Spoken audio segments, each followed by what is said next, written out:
ముందుగా వీడియో చూసిన వాళ్ళు లైక్ కొట్టండి ప్లీజ్.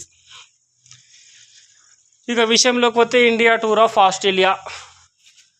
టాస్ గెలిచిన ఆస్ట్రేలియా బౌలింగ్ తీసుకుంది. ఇండియా టీంని బ్యాటింగ్కి అయితే ఆహ్వానించింది.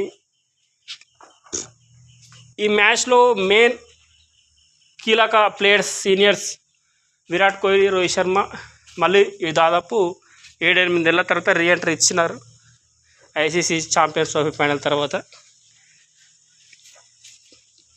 వాళ్ళ మీద నిజంగా అభిమానులకు భారీ ఎత్తున అంచనాలు ఉంటాయి.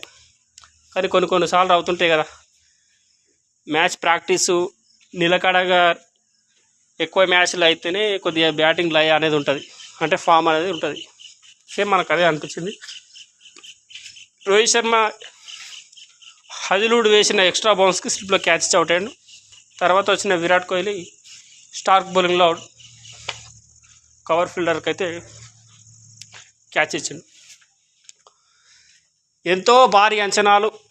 యంగ్స్టార్ 24 సంవత్సరాల యువకుడు, India team captain Shubman Gill, తన మీద ఎన్నో భారీ అంచనాలు ఉండే.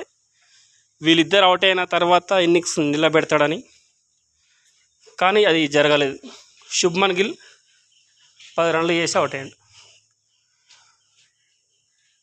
తర్వాత వచ్చిన శ్రేయస్ అయ్యర్ ఐపీఎల్లో తన భీకరమైన ఫామ్తో దాదాపు టెస్ట్లో రీఎంట్రీ తనకు ఛాన్స్ ఇవ్వకపోవడం, బీసీసీఐ మీద అభిమానుల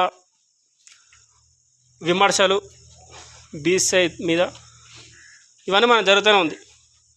ఇప్పుడు ప్రజెంట్ ఈ సిరీస్లో Shreyas Iyer vice captain.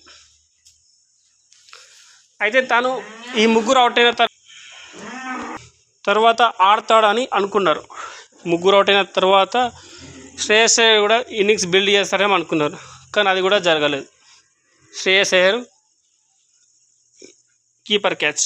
Same Shubman Gill ఎలా అవుట్ అయ్యాడో సేమ్ అలానే 4 వికెట్లు పడగానే అప్పుడే అర్థమైపోయింది ఇండియా టీం ఓటమి వైపు ఉందని. ఇంకా అందులో మళ్ళీ వర్షం. 50 ఓవర్ల మ్యాచ్ కాస్త 36 ఓవర్లకు, దాని తర్వాత 26 ఓవర్లకు 4 వికెట్లు పడ్డ తర్వాత కేఎల్ రాహుల్, అక్షర్ పటేల్ ఒక మోస్తారుగా ఇన్నింగ్స్ అయితే బిల్డ్ చేస్తున్నారు పార్ట్నర్షిప్. ఇక స్పిన్నర్, లెఫ్ట్ హ్యాండ్ స్పిన్నర్ కుహ్నేమన్ బౌలింగ్లో అక్షర్ పటేల్ క్యాచ్ ఇచ్చేసినాడు. తర్వాత వచ్చిన వాషింగ్టన్ సుందర్ కొద్దిసేపు ఆడి క్లీన్ బౌల్డ్ అయినాడు. కేఎల్ రాహుల్ ఆడుతూ ఉన్నాడు 2 భారీ సిక్స్లు కొట్టాడు. తర్వాత కొద్దిగా ఫాస్ట్ ఆడుతున్న క్రమంలో తను కూడా క్యాచ్ అవుట్ అయ్యాడు. లాస్ట్లో చివరిలో నితీష్ కుమార్ రెడ్డి తెలుగు తేజం పర్లేదు, లాస్ట్ ఓవర్లో 2 భారీ సిక్స్లు కొట్టిండు. 26 ఓవర్లకు 130+ స్కోర్ అయితే చేసింది టీమిండియా. ఇక చేజింగ్ అలవోకగా అనుకున్నట్టే అయింది. Mitchell Marsh all-rounder, batting all-rounder ఓపెనర్గా వచ్చి తర్వాత జోష్ విలిపి వికెట్ కీపర్, చివరిలో మాట్రేన్ షా. ఈ ముగ్గురు ఇండియా గెలుపుని దూరం చేసిన వ్యక్తులు. ఈ ముగ్గురు. హర్షిత్ రాణా అంత బౌలింగ్ ఏం బాగాలేదు. గంభీర్ శిష్యుడు కాబట్టి ప్లేస్ వచ్చిందని చాలామంది అయితే అభిమానులు అయితే విమర్శిస్తూ ఉన్నారు. ఏది ఏమైనప్పటికీ దీపావళి ముందు రోజు ఇండియా ఓడిపోవడం కాస్త అభిమానులు అయితే విచారం వ్యక్తం చేస్తూ ఉన్నారు.